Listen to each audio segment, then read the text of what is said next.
நம்ம வந்து ரொம்ப ஈஸியான ரொம்ப குயிக்கான அதுவும் டேஸ்டியான ரெசிபி பார்க்க போகிறோம். என்னென்னா சாக்லேட் ஆல்மண்ட் பட்டர் எப்படி பண்ணுறதுன்னு பார்க்க போகிறோம்.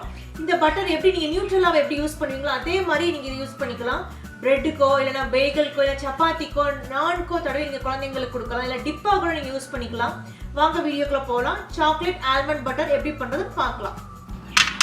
இது நான் வந்துட்டு 2 கப்புக்கு நான் பாதாம் எடுத்திருக்கேன். இந்த பாதாமை வந்து இந்த மாதிரி ஒரு அகலமான ட்ரேயில் போட்டு இந்த மாதிரி ஸ்ப்ரெட் பண்ணி விட்டுருங்க. ஒன்றோடுக்கு மேலே ஒன்றும் இல்லாமல் இந்த மாதிரி தனித்தனியாக இருக்கிற மாதிரி ஸ்ப்ரெட் பண்ணி விட்டுருங்க. நான் என்னுடைய ஓவனை வந்து 400 டிகிரி ஃபாரன்ஹீட்க்கு ப்ரீ ஹீட் பண்ணி வச்சுருக்கேன். அதில் வந்து நான் 10 நிமிஷம் இந்த ஆல்மண்டை உள்ளே வச்சு எடுக்க போகிறேன். அதாவது ரோஸ்ட் பண்ணி எடுக்க போகிறோம். ஓவனில் நீங்கள் வைக்கலை அப்படின்னா ஓப்பன் பேனில் கூட வச்சு நீங்கள் லைட்டாக ரோஸ்ட் பண்ணிக்கிறங்க. இந்த அளவுக்கு நீங்கள் ரோஸ்ட் பண்ணி எடுத்துக்கணும். இது கொஞ்சம் ஆறட்டும். அதுக்கிடையில் நான் எடுத்து வச்சுருக்க 1/2 கப்பு சாக்லேட் சிப்பில் நான் எடுத்து வச்சுருக்க 2 டீஸ்பூன் ஆலிவ் ஆயில் சேர்த்துக்கிறேன். நம்ம இதை சேர்த்துட்டு மைக்ரோவேவில் வச்சு மெல்ட் பண்ண போகிறோம். மைக்ரோவேவில் நான் வந்து 30 செகண்ட் தான் வச்சு மெல்ட் பண்ண போகிறேன். அதாவது ரொம்ப கருக விட்டுறாதீங்க. உங்கள் மைக்ரோவேவ் அளவை பொறுத்து பார்த்துக்கிறோங்க. அது நல்லா மெல்ட் ஆன பிறகு நம்ம வெளியே எடுத்தோன்னா அதை நல்லா ஹாட்டாக இருக்கும். அதை நம்ம லைட்டாக கிண்டி விட்டுட்டோம் அப்படின்னா இந்த மாதிரி நமக்கு க்ரீமியாக கிடச்சிரும். ஸோ இது நமக்கு இப்போ ரெடி ஆயிடுச்சு. இப்போ பாதாமும் நல்லா ஆறிடுச்சு. இதை நான் மிக்சியில் போட்டு நல்லா ஹை ஸ்பீடில் வச்சு நான் வந்து கிரைண்ட் பண்ண போகிறேன். டோட்டலாக இந்த பட்டர் நம்ம செஞ்சு எடுக்கிறதுக்கு 7 நிமிஷம் வரை எடுக்கும். முதல்ல வந்து இந்த பட்டர் ஃபுல்லாக நல்லா பொடியாகட்டும். இந்த ஆல்மண்ட் எல்லாம் நல்லா பொடியாகணும். இந்த ஆல்மண்டு பாருங்கள் இந்த அளவு நல்லா பொடியாயிடுச்சு இல்லையா? இதை ஓப்பன் பண்ணி லைட்டாக இந்த மாதிரி கலரி விட்டுக்கிறோங்க.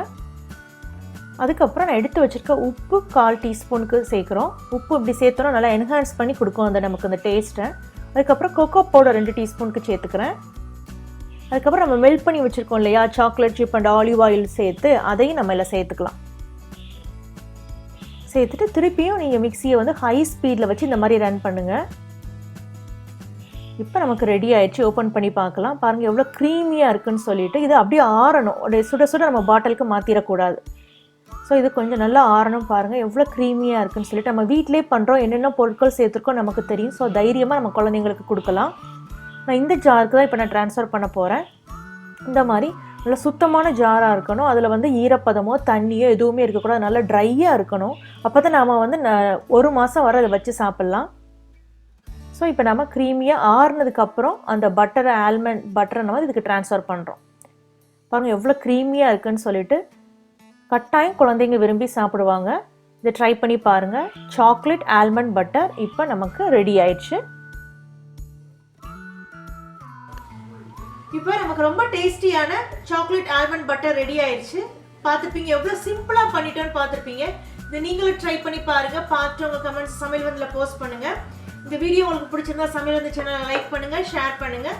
கூடவே பெல் சிம்பிள் நீங்கள் கிளிக் பண்ணிட்டீங்கன்னா அப்டேட் பண்ணுற வீடியோஸ் உடனே பார்க்கலாம். நம்ம இன்னொரு வீடியோவில் சந்திக்கலாம். நன்றி, வணக்கம்.